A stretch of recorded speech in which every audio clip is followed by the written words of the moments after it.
A ver, buenos días a todos.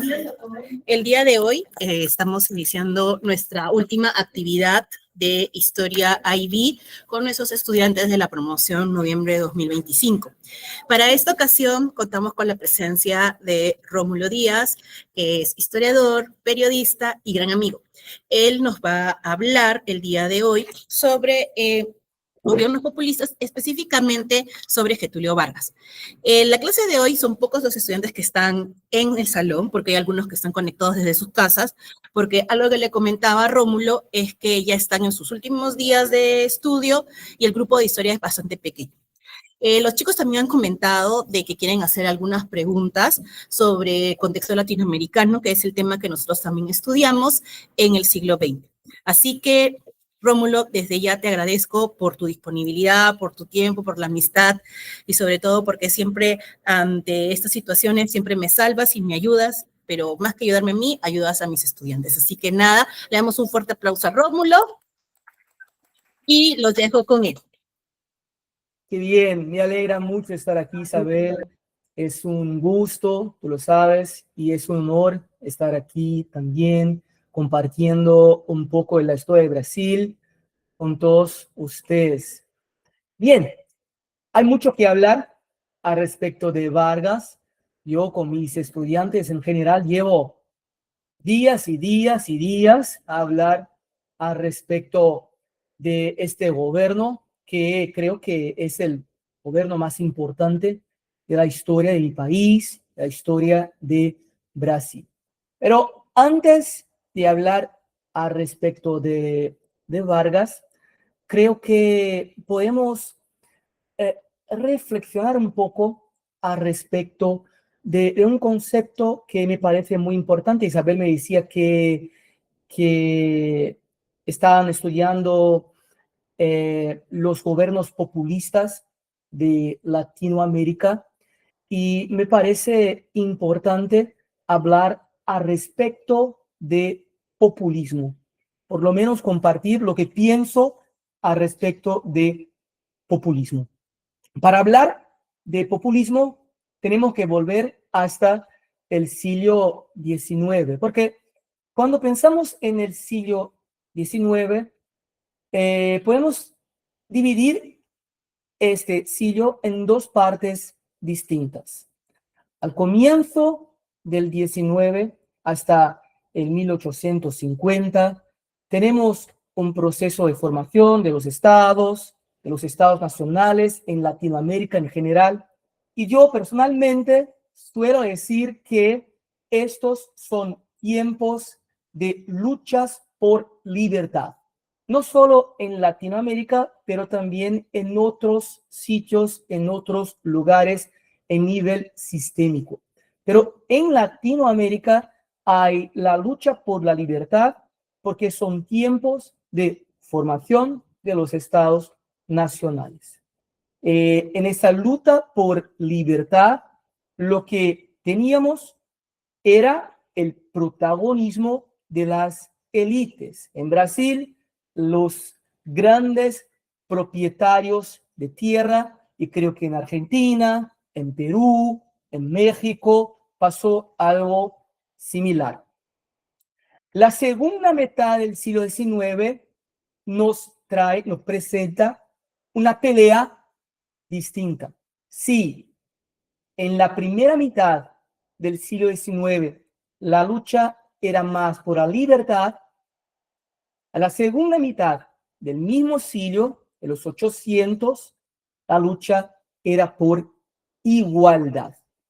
En Europa se puede percibir esa lucha con los movimientos socialistas, el anarquismo, el anarcosindicalismo, y de alguna manera estas luchas también llegan en Latinoamérica, pero con interpretaciones más distintas. En Brasil, estas luchas por igualdad vienen,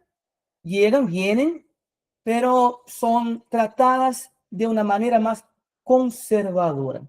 Aún así, se puede decir que en nivel sistémico, la segunda mitad del siglo XIX tiene esta característica.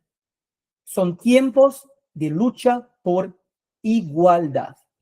Luego viene la Primera Guerra Mundial, al comienzo del siglo XX. Y ahí otro concepto, otra idea tiene grande importancia, que es la idea de nacionalismo. La gente, los países de Europa se van a guerra. Bueno, Brasil también de alguna manera participa de la Primera Guerra. Creo que Perú no llegó a participar de la Primera Guerra Mundial. Va a pasar lo mismo en la Segunda Guerra. Brasil vamos a hablar de eso en el gobierno Vargas, pero es importante que sepan que al comienzo del siglo XX hay este concepto, esa idea de nacionalismo. La gente va a la guerra por su patria. Así que, ¿qué pasa en el mundo al final de la Primera Guerra Mundial? Lo que pasa es que había la lucha por igualdad de la segunda mitad del siglo XIX y hay esta idea de nacionalismo muy fuerte al final de la Primera Guerra en un mundo en crisis, un mundo que pasa por crisis de identidad, crisis económica muy fuerte, una crisis económica muy fuerte y problemas políticos también. Así que en los años 20 y en los años 30 se desarrolla o se comienza a desarrollar el populismo en Latinoamérica. El populismo es una realidad solo de los años 20, solo de los años 30, no. Cada país de Latinoamérica va a vivir a su manera el fenómeno del populismo.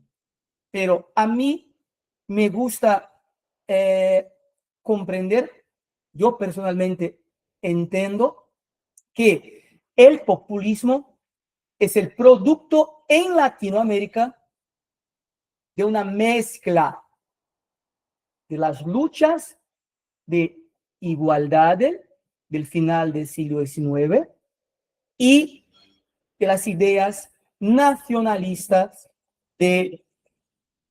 después de la Primera Guerra Mundial.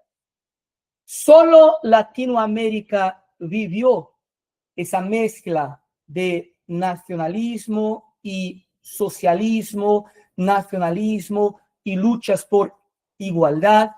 No. En Europa también se vivió esa mezcla. Lo que pasó al final de la Primera Guerra Mundial fue que los militares de Italia, por ejemplo, se apropiaron de una agenda socialista y se acercaron de la burguesía a promover igualdad desde arriba y de manera limitada. De ahí surgió el fascismo. El fascismo es el producto de una mezcla entre nacionalismo y las ideas socialistas que fueron secuestradas por los militares, que fueron apropiadas por los militares. De ahí también nació el nazismo. ¿Qué es el nazismo? ¿Cuál es el partido de Alemania, de los nazis que llega al poder?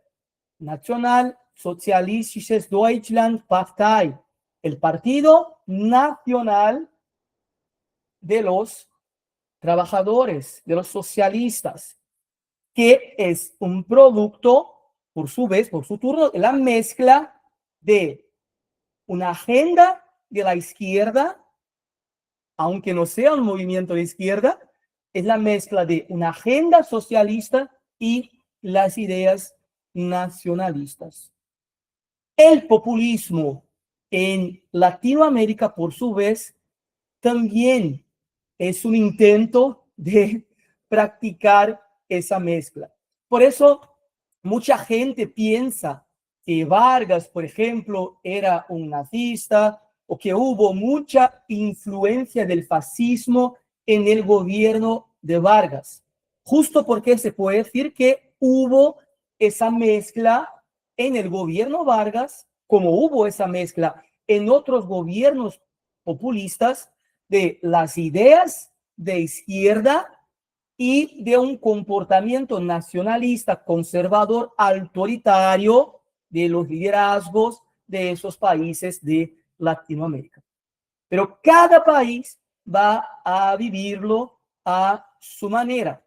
Y en el caso de Brasil, por ejemplo, ¿qué puedo decirles? Puedo decirles que Vargas fue un oligarca, por lo tanto, un representante de la élite agraria de Brasil, que se separó de las oligarquías, tenía una formación conservadora y que se acercó en su trayectoria en la presidencia de Brasil, se acercó a los trabajadores, a los obreros, a los trabajadores urbanos principalmente. O sea, Vargas promovió, proporcionó esta mezcla entre derechos sociales, derechos de los trabajadores, una agenda de la izquierda y una acción autoritaria centralizadora. Vargas propuso un pacto social, un pacto con la burguesía, un pacto con los trabajadores. Este pacto es importante y es, en mi evaluación, la esencia del populismo en Brasil. ¿Por qué? Por ese pacto, lo que se ve es la promoción de igualdad o la promoción de los derechos sociales, de los derechos de los trabajadores desde arriba. Entonces, la idea es promover de alguna manera más igualdad en Brasil, pero desde arriba, sin dejar que los socialistas, los comunistas lo hicieran como los quisieran. No sé cómo vivieran en Perú el fenómeno de populismo. Personalmente sé muy poco muy poco, no sé, creo que sé más que muchos de los brasileños al respecto de la historia peruana, pero personalmente no conozco mucho de la historiografía de Perú. Lo que pienso... Dime, Isabel. Sí, tengo un alumno, Jule, que quiere hablar. Claro. Más o menos. Claro. Bueno, justamente como no conocía el proceso de populismo en Perú, bueno, durante la segunda mitad del siglo XX en el Perú se van a dar dos gobiernos militares bastante importantes, ambos de corte autoritario, pero también populistas. El primero va a ser de Manuel Odría, sí, en el que pues va a tener algunas similitudes, como bien menciona, con Getúlio Vargas, porque si bien él era una persona de provincia y demás, tenía un rango alto militar, y justamente va a elaborar una serie de políticas sociales, sí, como por ejemplo la construcción de viviendas sociales de manera masiva, o el seguro de salud social, de salud, justamente para poder ¿cómo se llama? Satisfacer las necesidades del pueblo. Además Manuel Odría que decía, ¿no? No te escuché claro. Además de que su legitimidad también va a recaer en buena parte por por el desempeño económico que va a tener en sus primeros años de gobierno. Sí. Se va a aumentar mucho más el modelo agroexportado en Perú. Y en el caso del segundo gran gobierno militar, sería el de Juan Velasco Alvarado. Sí, eso me parece que es la más amplia representación de populismo en Perú, aunque más tarde, aunque en los 60, ¿no? Claro, mucho más tarde, y en este caso, si bien también era militar, Velasco tenía unos orígenes mucho más humildes que Odría. Él venía de un barrio bastante pobre en la ciudad de Piura, y conforme pasan los años va a escalar justamente en la escala militar. Entonces, muchas de las acciones que él va a tomar, como por ejemplo la reforma agraria, pues la gente se va a sentir identificada con él porque él era, pues, del pueblo. Sí. Ajá. Sí, es Bueno, interesante. Pensaba, no sabía cómo los peruanos vivían, pero cuando pienso en Perú, personalmente, siempre asocio la idea del populismo a Alvarado, aunque sea más tarde, porque cuando uno piensa en populismo en Latinoamérica en general, bueno, ¿cuáles son los tiempos de populismo en Latinoamérica? El ápice de populismo en Latinoamérica, el periodo entre guerras. Por ejemplo, la historia de Argentina. ¿Cómo vivió Argentina el populismo? Al comienzo del siglo XX, y eso es importante, es interesante, ya que hablaste del caso de Perú. En Argentina hubo un partido muy importante, un partido de izquierda, un partido que estaba en contra de las oligarquías, y era la Unión Cívica Radical. La Unión Cívica Radical, a la década de 10, puso Hipólito Yrigoyen al poder. Se puede decir que el gobierno Yrigoyen es un gobierno populista. Bueno, si uno toma como idea lo que estoy intentando compartir, yo diría que no. El gobierno de Yrigoyen todavía no es un gobierno populista. ¿Por qué? Porque es un gobierno de izquierda identificado con las ideas de izquierda y que pelea en directo con las oligarquías en Argentina en la década del 10. ¿Todo bien? Y si uno piensa en Vargas, por ejemplo, o en los gobiernos populistas, mismo en Argentina, cuando se piensa en Perón, hay esa idea que estoy intentando presentar en esta presentación, que es la idea de una mezcla de la agenda de la izquierda con las ideas nacionalistas y las ideas conservadoras y autoritarias. Perón es el representante más grande del populismo en Argentina. Yrigoyen no sería así un representante realmente de este concepto, de esa idea más amplia de populismo. Pero antes quiero escucharte, pero antes quiero decir algo más de lo que sé al respecto de historia de la historia de Perú. ¿Cómo se desarrolló o se desarrollaron las ideas de izquierda en Perú y cómo esas ideas de alguna manera fueron o no fueron apropiadas en la historia política de Perú? Hay un movimiento que, desde mi punto de vista, es muy importante en la historia de vuestro país, que es el movimiento aprista. La APRA. La APRA es la Alianza Popular Revolucionaria Americana. Bueno, ya conocéis la APRA mucho mejor que yo, pero la APRA trae justamente esta agenda de izquierda y los presidentes de Perú van a estar de acuerdo con APRA o en contra de APRA. Esto va a decir mucho de los gobiernos de Perú en los 30, los 40. Bueno, lo que pasa es que cuando Vargas llegó al poder, Perú pasaba por un golpe, de muchos golpes militares que sufrió el país. Y, por ejemplo, me hablaba de Manuel Odría. Manuel Odría sería realmente populista, sería realmente un gobierno populista. ¿Estaría de acuerdo? Creo que sí, pero Manuel Odría llegó al poder después del gobierno Bustamante. El gobierno Bustamante fue, por lo menos en mi evaluación, más una vez, no soy un experto en política peruana, pero el gobierno Bustamante, en mi evaluación, no duró tanto tiempo, pero fue un gobierno que de alguna manera intentó aplicar las ideas de izquierda, una agenda de izquierda.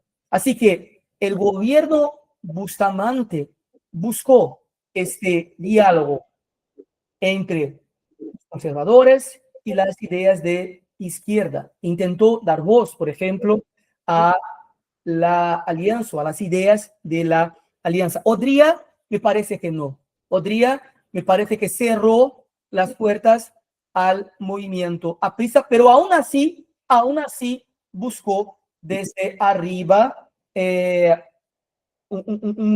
construir un gobierno asistencialista, buscó la promoción de obras públicas, por ejemplo, buscó, tras un abordaje más nacionalista, desarrollar el país. Pero el gobierno de Juan Velasco Alvarado, al final de los 60 y de los 70, en los tiempos no de populismo realmente, pero los tiempos de dictaduras en Latinoamérica en general. Esos son los tiempos de dictaduras en el continente, pero me parece que Alvarado fue populista y fue incluso más lejos que Vargas en la aplicación de populismo, porque hizo la reforma agraria, por ejemplo, en el país, buscó pelear con las oligarquías de alguna manera, y Vargas, lo que quiero decir al respecto, vamos a hablar un poco al respecto de la política de Vargas. Vargas buscó hacer pactos, construir pactos con amplios sectores de la sociedad brasileña y a que tuviera condiciones de gobernar, no peleó con las oligarquías. Fue un oligarca que rompió con las oligarquías, se acercó a los trabajadores, bueno, constituyó una alianza muy fuerte con los trabajadores, pero no peleó con las oligarquías. Las transformaciones sociales que hizo Vargas en términos de derechos de los trabajadores, por ejemplo, fueran transformaciones observadas en el urbano, en la ciudad. Los trabajadores urbanos tendrán derechos con Vargas, pero los trabajadores rurales siguen sin derechos, siguen oprimidos por los oligarcas en el campo. ¿Todo bien? Entonces, ya ahora voy a escucharlos, pero en esta primera parte, ¿cuál era mi objetivo? Presentar lo que pienso ser populismo. Y fuimos un poco más adelante, porque hablamos un poco de la historia del populismo en Perú, por ejemplo, cómo el concepto de populismo se desarrolló en Argentina y qué es el populismo en Brasil. Vargas, sin duda, es el gran nombre del populismo, de esa mezcla entre nacionalismo y ideas de izquierda, aplicación de ideas de izquierda desde arriba en Brasil. ¿Todo bien? A ver, más preguntas. A ver, Camille, para que te va a cambiar. Ahora te presentas y ya. Hola, yo soy Manuel. Yo creo de que un gobierno peruano que más acerca a lo que tú planteas, lo que es el populismo de Julio Vargas, es el gobierno de Leguía, de Augusto B. Leguía, que él era un hombre muy rico, un oligarca de la élite peruana. Es un poco más antiguo que Julio Vargas, pero de todas formas entra en el periodo de guerra, también su caída del poder va a ser el crack, la gran depresión. él tendió lazos entre los trabajadores de las fábricas y la urbanas y la oligarquía. Él se mantuvo en el poder porque, aparte de conectar con la clase media y la clase trabajadora, también usó una mano de hierro para controlar a los medios. Y es de que él también tuvo un corte muy autoritario y llegó a ser personalista su gobierno. Yo creo que eso más se acerca a lo que sería la realidad a la que formó Getúlio Vargas en Brasil. Que creo que la de Leguía y los gobiernos militares después de la década de los 50 y después de una guerra. El gobierno de Leguía fue el gobierno que depuso Cerro, ¿no? Sí, sí. Ahí está. Sí, hace sentido, estoy de acuerdo, porque lo que pasa es que, bueno, por el impacto del APRA también, ¿no? Por el impacto de esta agenda de izquierda que me parece muy fuerte en Perú en los años 20, por dos movimientos importantes. Primero, la Alianza Popular Revolucionaria Americana, la APRA.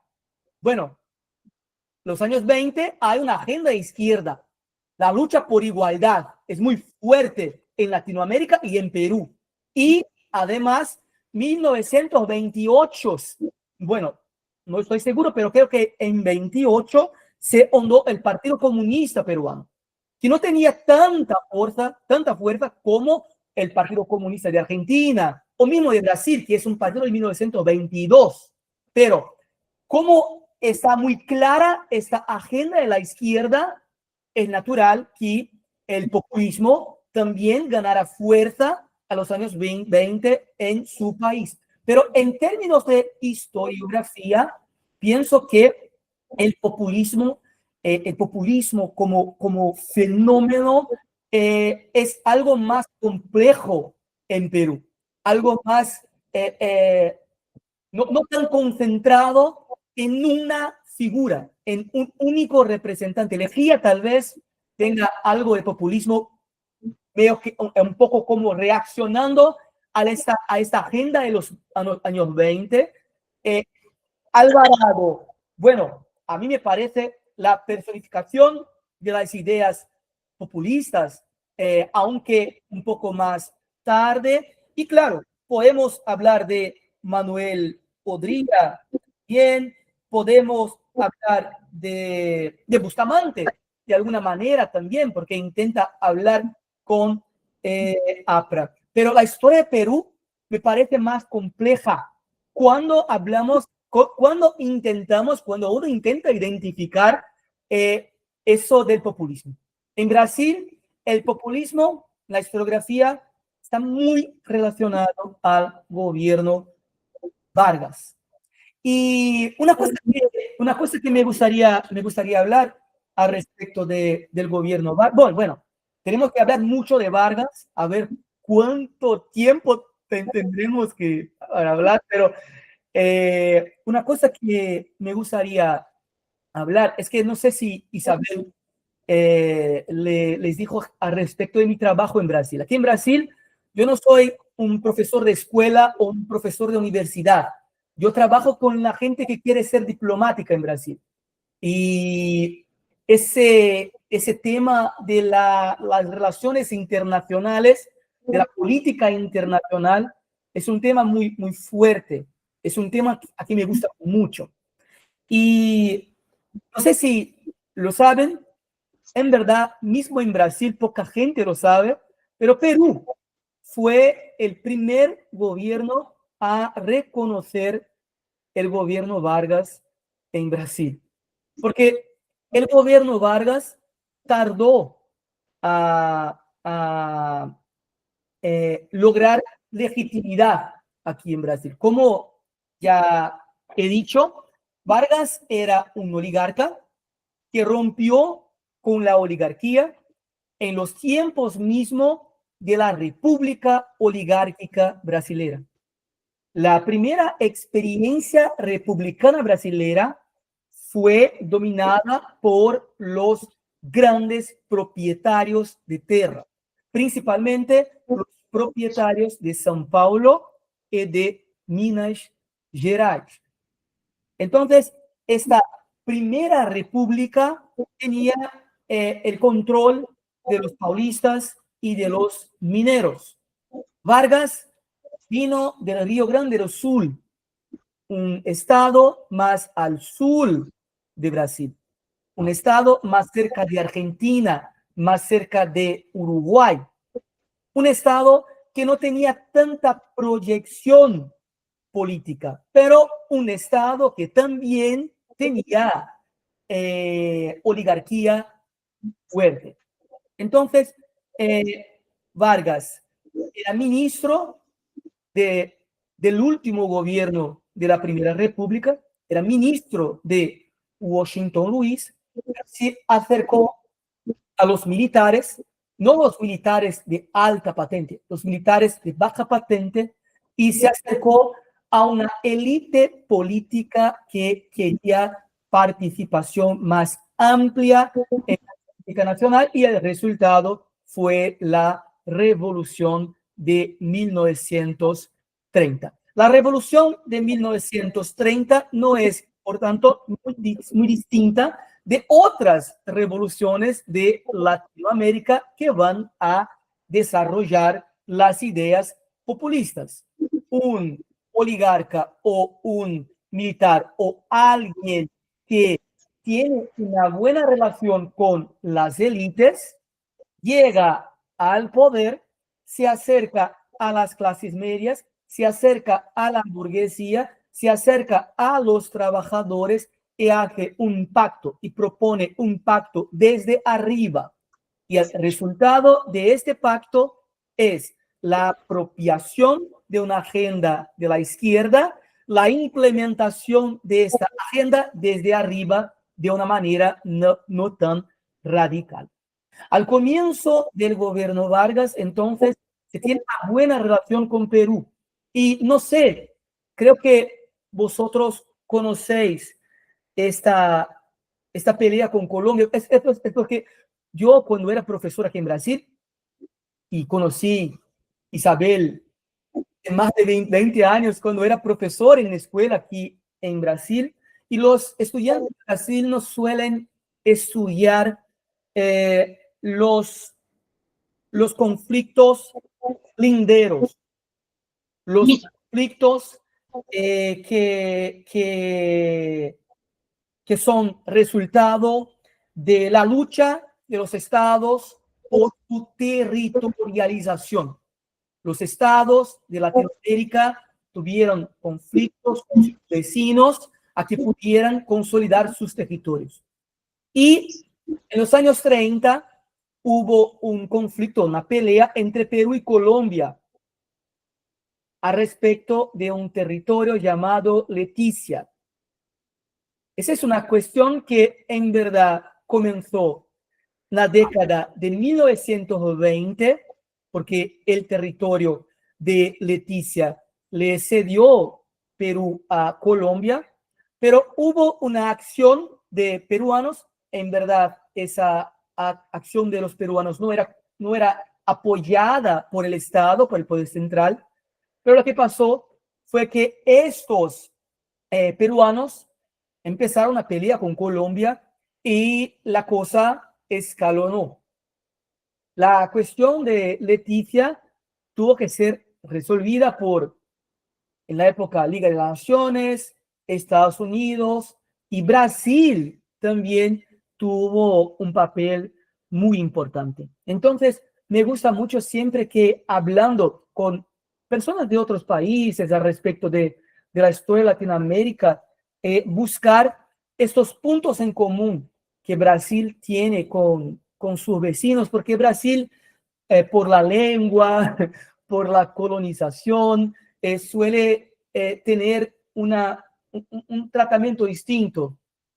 Mucha gente piensa Brasil como un país más alejado del resto de Latinoamérica, pero Afrânio de Melo Franco fue el diplomático brasileño. Afrânio de Melo Franco fue el ministro de las Relaciones Exteriores de Brasil a la época de Getúlio Vargas, que entre 1932 y 1934 medió la paz entre Perú y Colombia por la cuestión de Leticia. Entonces, Brasil y Perú tuvieron buenas relaciones al comienzo de los 30, aunque Perú pasara por problemas políticos muy grandes al comienzo de la década de 30. Bueno, ¿cuáles son las principales características del gobierno Vargas?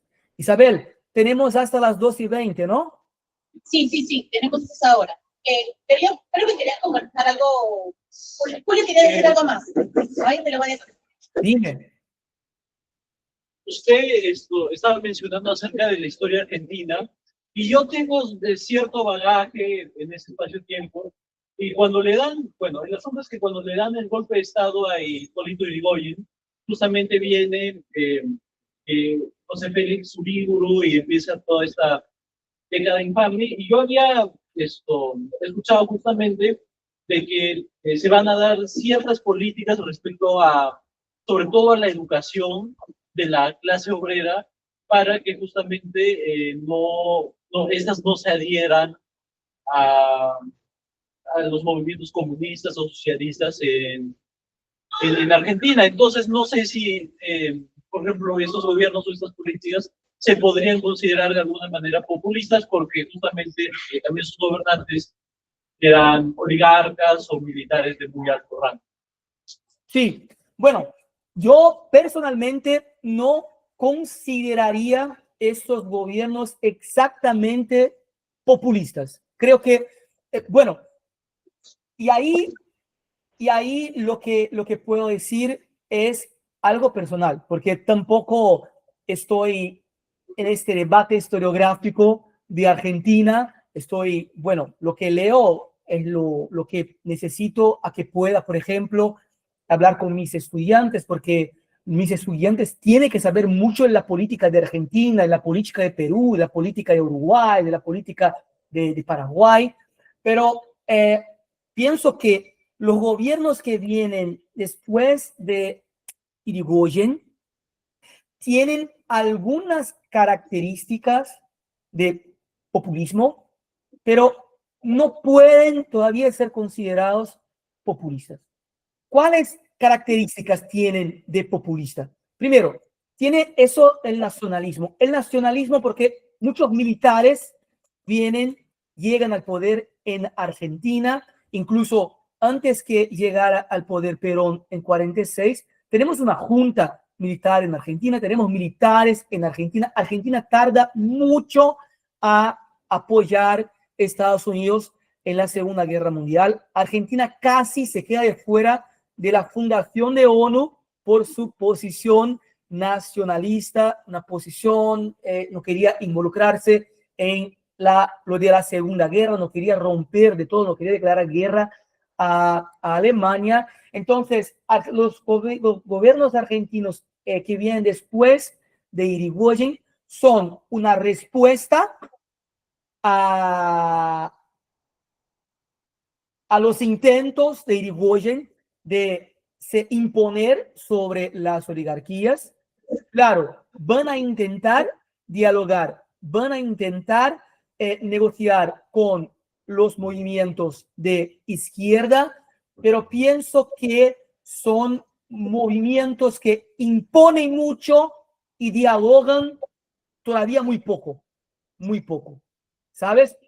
Entonces hay eso del nacionalismo, hay eso de intentar de alguna manera dialogar con una agenda de izquierda, pero personalmente pienso que el gobierno que realmente en el caso argentino vivió el populismo fue el gobierno de Perón, porque fue el gobierno que realmente mezcló autoritarismo y esta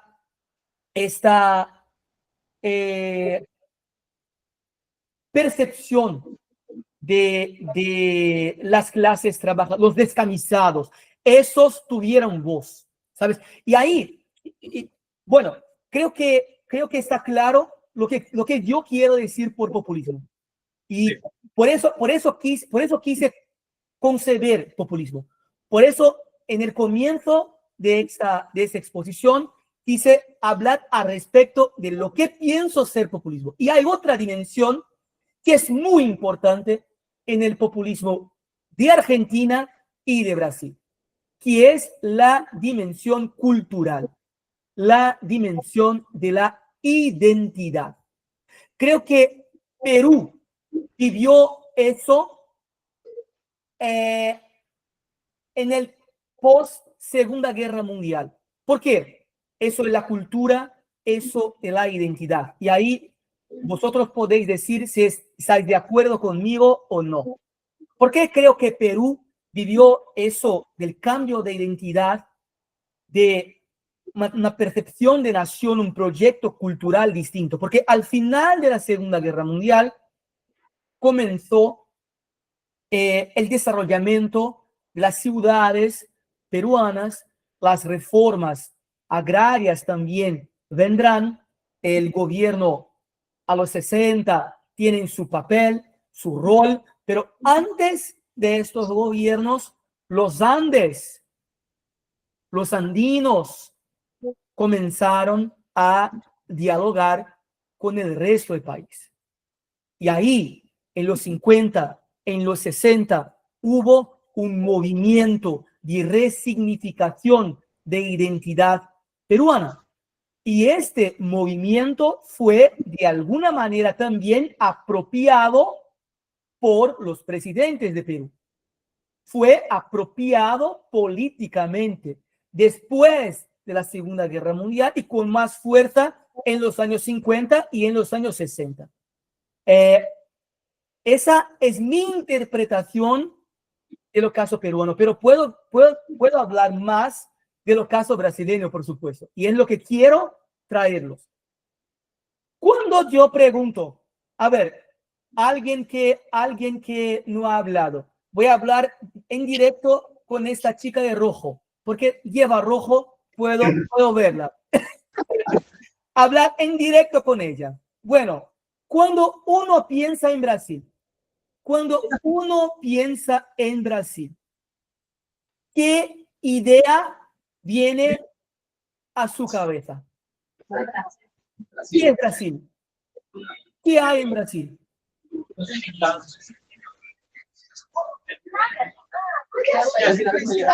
Acércate, que chico. Ahí va. A ver, ¿qué piensas cuando piensas en Brasil? ¿O qué tu papá piensa, tu mamá piensa cuando piensa en Brasil? Por ejemplo, yo ya visité Brasil este año y tipo, yo también conozco un poco de su historia, pues, porque lo he estudiado para un trabajo. Lo primero que pienso es que es un país, bueno, en el ámbito general, que es un país muy bonito, tiene mucha historia, y una historia que debería ser más conocida en comparación con la historia de otros países. Y pues sobre eso. Solo piensa en diversidad. Es un país muy amplio. Yo suelo decir que Perú también. Perú no es tan grande como Brasil, pero Perú es diverso. Perú es muy amplio. Y es el país que más me gusta. Isabel lo sabe. Perú es el país que más me gusta. Yo cuando bajo en Lima ya comienzo a llorar, porque me encanta la diversidad de su país. Yo cumplo años, ya cumplí muchos años en ciudades peruanas en general, pero me gusta mucho su país. Tiene esa diversidad, tiene eso de mucha cultura. Pero en general, cuando uno piensa en Brasil, yo voy a decir lo que oigo como alguien que viaja a todo el mundo, que conoce gente de todos los países, de muchos países distintos. Cuando alguien piensa en Brasil, uno piensa en fútbol, Neymar, ¿no? Neymar, Pelé, Ronaldo. Yo soy de Vasco y soy aliancista ahí en Lima. Y yo, uno piensa en fútbol, no hay un aliancista ahí, por Dios. No hay nada. Por Dios. Solo saber. Hay un aliancista. Qué bien. Ya he ido a su estadio, ya he ido a su estadio. Ya he ido a su estadio. Uno piensa en fútbol y uno piensa en samba. Uno piensa en samba, ¿no? La manera como manejan su cuerpo los brasileños, que les encanta samba. A mí me encanta samba, me encanta bailar también. Pero lo que quiero decir es que esa identidad fue construida. ¿Y cuándo se construyó esa identidad? Ella es también consecuencia de un proyecto cultural que se desarrolló a la época de Vargas. Antes de Vargas, Brasil no era la tierra del fútbol, no era el país de fútbol. Antes de Vargas, Brasil no era el país de la samba. Estaba muy lejos de serlo. Hubo un primer proyecto cultural en Brasil y este proyecto se desarrolló en los tiempos del imperio, porque hay mucha gente que no sabe que Brasil fue un imperio. Brasil tuvo 2 emperadores en el siglo XIX, 2 reyes, antes que se convirtiera en una república. Pero el primer proyecto cultural de Brasil fue un proyecto comandado, un proyecto cuyo liderazgo era de las élites y era un proyecto cultural construido para las élites, por las élites. Lo que hizo Vargas puso los trabajadores en el centro de un proyecto identitario y cultural de Brasil. Así que surgieron los más grandes compositores de samba, surgieron los pintores que pintaban los trabajadores por la primera vez, se desarrolló una música popular, la gente que luchaba capoeira, no sé si conocéis la capoeira de Brasil, la gente que luchaba capoeira y que antes era vaga, a nadie le gustaba. Esta gente, pasó a ser percibida como parte del patrimonio cultural del país. Entonces, eso también es populismo. Eso también es populismo. Y ahí, contestando a su pregunta, que me hablaste respecto de la Argentina, lo que me permite decir con seguridad que Perón es populista y Vargas es populista, no es solamente esa mezcla de una agenda de izquierda impuesta desde arriba y práctica nacionalista, pero también la existencia de un proyecto cultural y identitario que tiene el objetivo, tiene la intención de poner el pueblo en el centro, de poner el pueblo en el centro. Eso lo hizo Perón, eso también lo hizo Vargas. Y otro punto muy importante de la historia de Vargas es la participación de Brasil en la Segunda Guerra Mundial. Yo hablaba con Isabel y ella me decía que en este proyecto que ella estaba desarrollando, era importante comprender el proceso de legitimación del gobierno Vargas. Vargas, cuando llega al poder, como he dicho, era un oligarca que rompió con las oligarquías y se acercó a los trabajadores. Pero Vargas intentó construir alianzas con otros sectores de la sociedad. Se acercó a la iglesia, que es muy importante en Latinoamérica. Perón buscó ese diálogo con la iglesia y luego se alejó de la iglesia.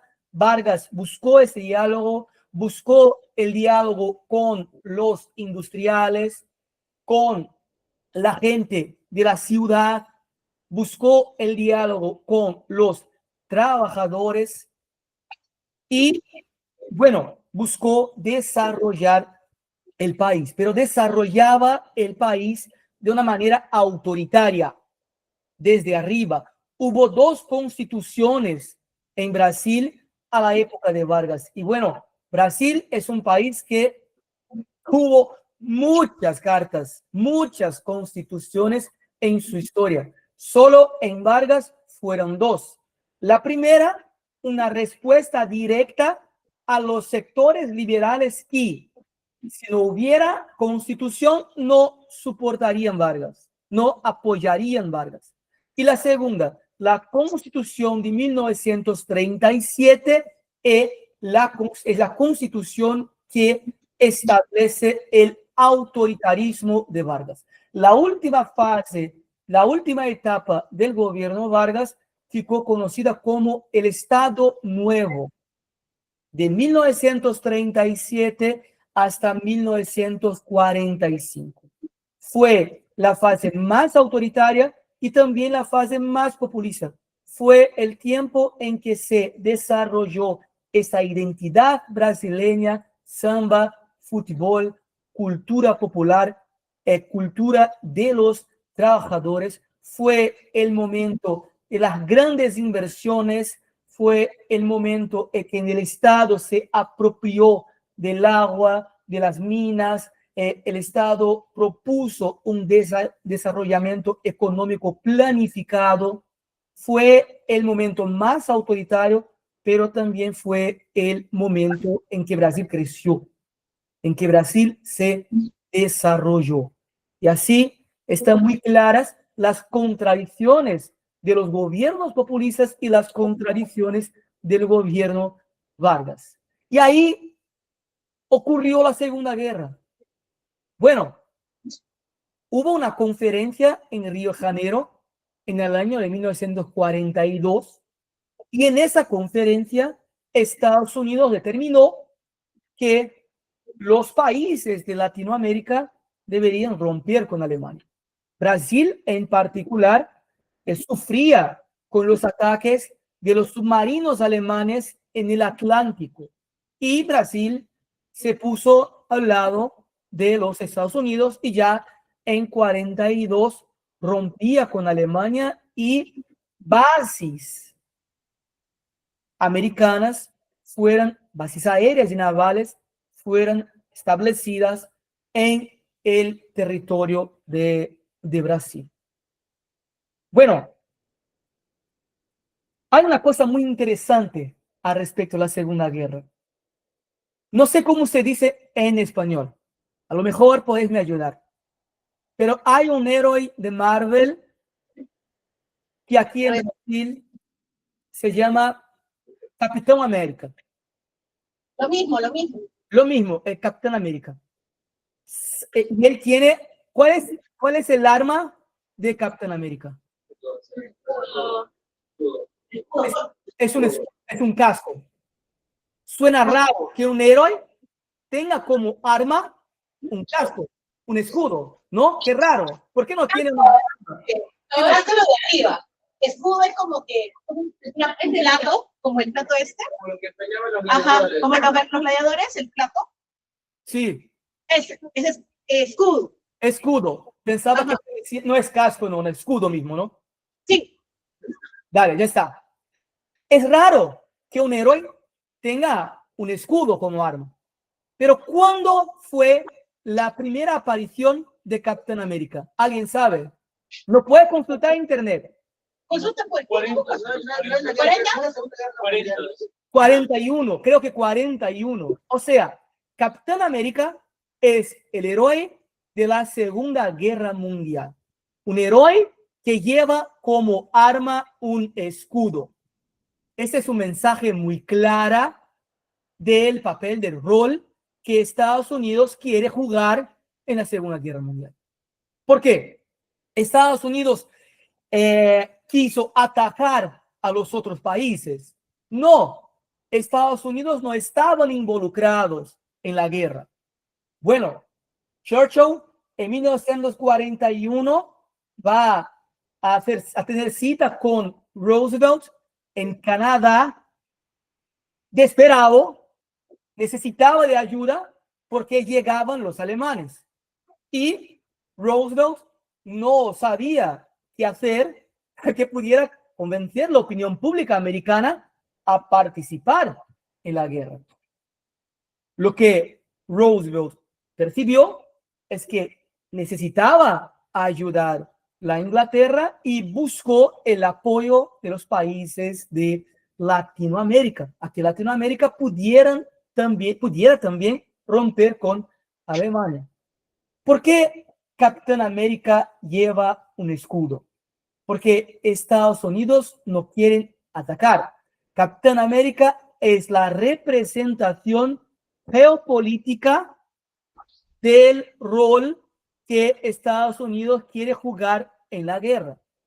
Cuando Capitán América quiere atacar, ¿qué hace él?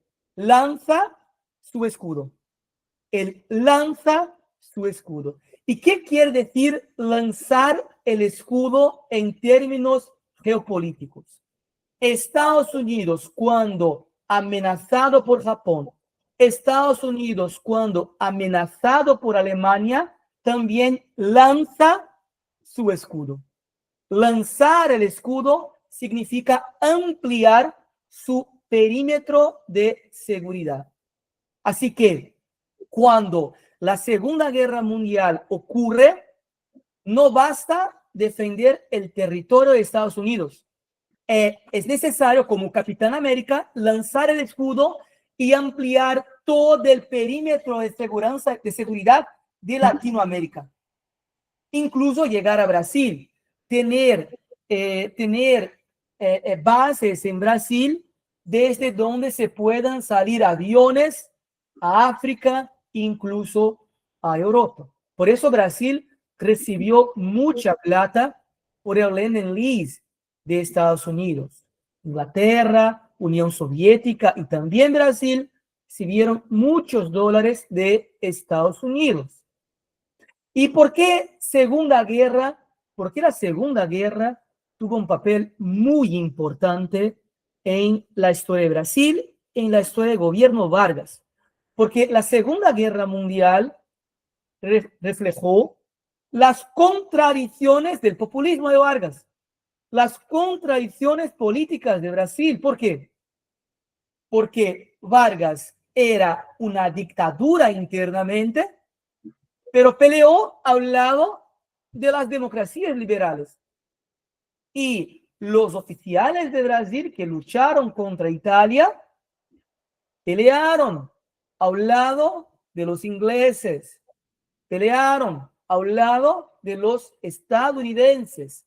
Cuando estos oficiales regresaron al Brasil, quisieran quitar Vargas del poder e imponer el liberalismo, la democracia también en Brasil.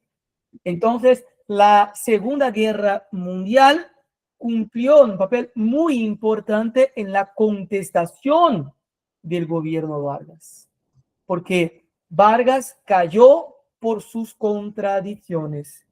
Y Perón en Argentina también vivió algo similar, porque la Segunda Guerra Mundial catalizó la crisis interna argentina que llevó Perón al poder. Y creo que Perú muy probablemente vivió también la crisis política del posterior a la Segunda Guerra, así como vivió también la crisis económica de 1929, la crisis de Nueva York, y hubo cambios políticos en Perú por ocasión de esta crisis, pero Brasil vivió la crisis de 29 que permitió la llegada de Vargas al poder y la crisis de la Segunda Guerra Mundial que quitó Vargas al poder. Vargas volvería al poder en la época que nosotros brasileños conocemos como la República Liberal, que de liberal no tuvo mucha cosa, pero la gente piensa este momento que va desde 1946 hasta 1964 como un momento liberal. Vargas vuelve al poder en los 50 y ahora es presidente de Brasil en una democracia. No tiene el autoritarismo, no tiene la fuerza de imponer lo que quiere desde arriba. Tiene que gobernar con fuerzas que se oponen directamente a su gobierno y no logra condiciones de gobernabilidad. En un primer momento, en el comienzo de los 50, Vargas se acerca a los liberales, busca la conciliación, no consigue la conciliación. Luego, como no consigue dialogar, como no consigue se acercar a los liberales, busca aproximarse de los trabajadores que siempre apoyaron Vargas, incluso cuando derrubaron Vargas por las contradicciones de la Segunda Guerra Mundial. Vargas, entonces, no consigue dialogar con los trabajadores o intenta dialogar con los trabajadores, pero va a ser presionado por las élites brasileñas y al final él se mata, quita su propia vida y dice que sale de la vida a que pueda entrar en la historia. Y si vosotros venís a Brasil, les invito a un café, pero podéis también ir al Museo de República en Brasil, en Río de Janeiro, donde vivo, que era el antiguo Palacio Presidencial, y allá se puede visitar la habitación en donde Vargas quitó la vida. Es una historia muy fuerte. Claro que no tenemos tiempo a desarrollar toda esa historia, pero el suicidio de Vargas tiene que ver con este otro momento de la historia de su gobierno en que llegó a poder en una democracia y no tenía la condición de imponer lo que quisiera. Bueno, tengo una pregunta para ir ya cerrando porque ya estamos. sí, claro. Quizás esta pregunta le puede interesar a los chicos, a ver, como también los que están desde sus casas, porque ahí tengo a Ana Luca, a Juan Pablo, a Rafaela, a Elena. Quizás tienen alguna pregunta, la pueden hacer. La pregunta es, ¿cómo manejó Getúlio Vargas a la oposición política durante sus dos etapas, ¿no? ¿Y qué mecanismos utilizó como propaganda y represión para silenciar, entre comillas, esas voces disidentes? ¿Para silenciar qué? Esas voces disidentes, o sea, las que estaban en contra de él.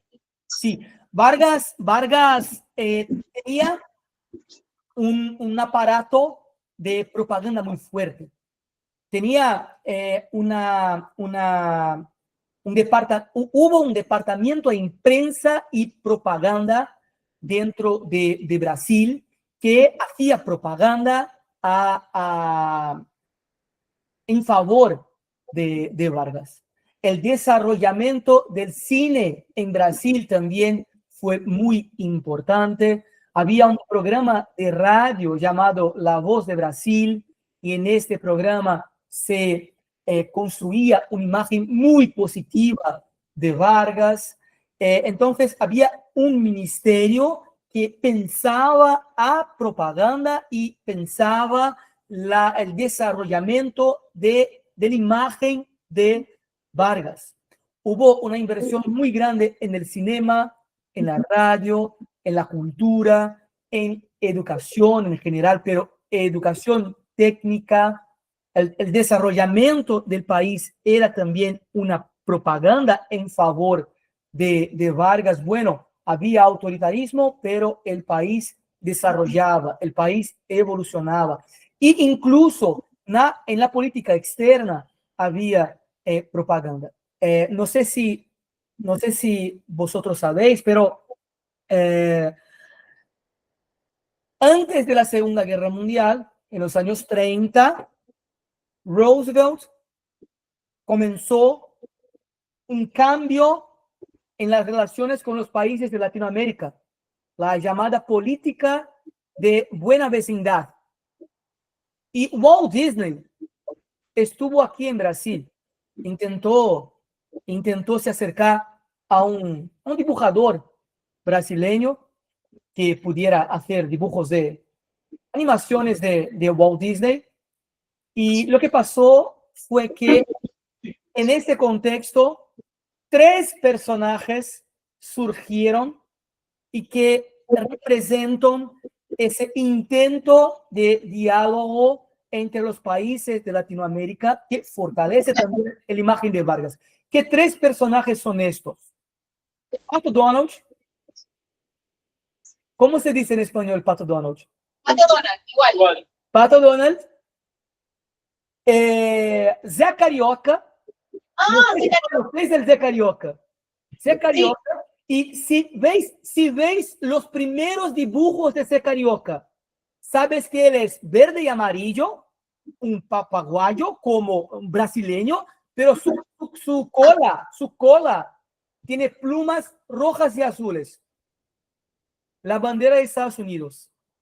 Y a un lado de Zé Carioca había un gallo hispánico. Era Panchito. Y eso, Zé Carioca y Panchito. Entonces, ¿cuál es la imagen? Y eso tiene que ver con un proyecto sistémico populista, ¿no? Un proyecto sistémico que quiere mezclar un discurso identitario, una cultura continental y un proyecto de poder. Mira, Panchito, Zé Carioca y Pato Donald, ¿qué tienen en común?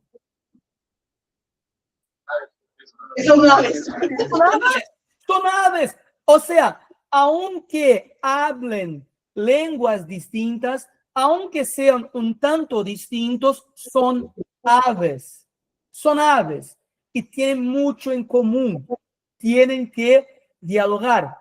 Esos 3 personajes son parte de un proyecto muy importante de buena vecindad, porque en un contexto anterior, Estados Unidos explotaba, invadía la América Central, los países de Latinoamérica en general, pero esto es cosa de una próxima cita.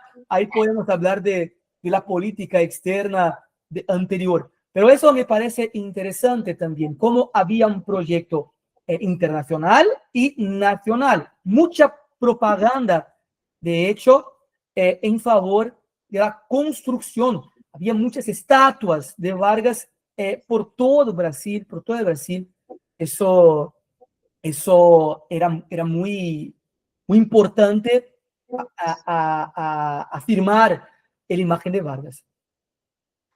Muy bien. Rómulo, acá, ya está aquí. Agradecerte mucho, amigo querido, te espero en Perú. Eso no debería estar grabado porque vamos a poner esto para los chicos que no han podido asistir. Gracias, creo que les podemos dar un fuerte aplauso. Es la primera vez que mis estudiantes han hecho preguntas, es verdad, preguntas han hablado, en otras oportunidades no lo han hecho. Así que nada, agradecerte muchísimo. Y les pido a los que estén en sus casas que puedan encender sus camaritas, porque vamos a tomar la fotito, ¿ok? A ver, pónganse acá.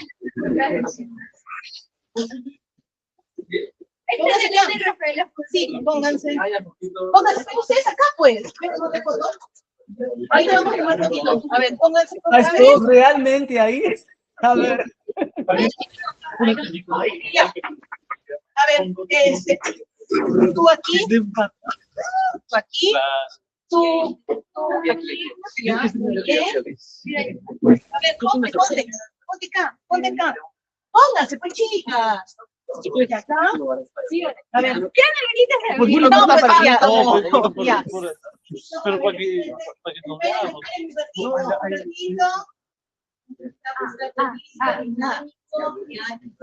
Elena, sale tu sesión para que no te pase.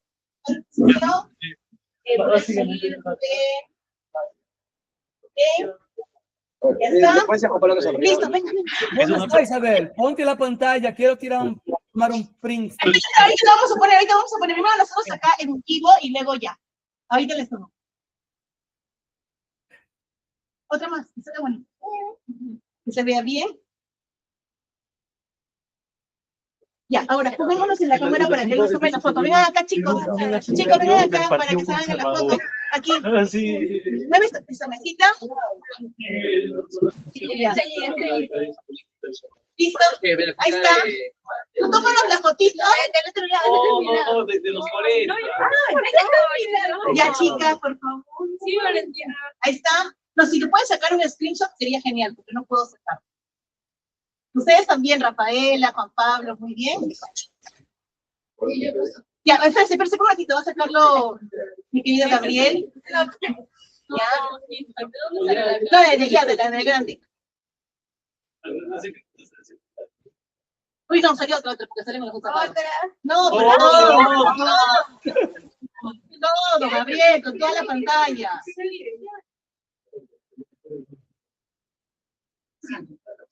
Escape.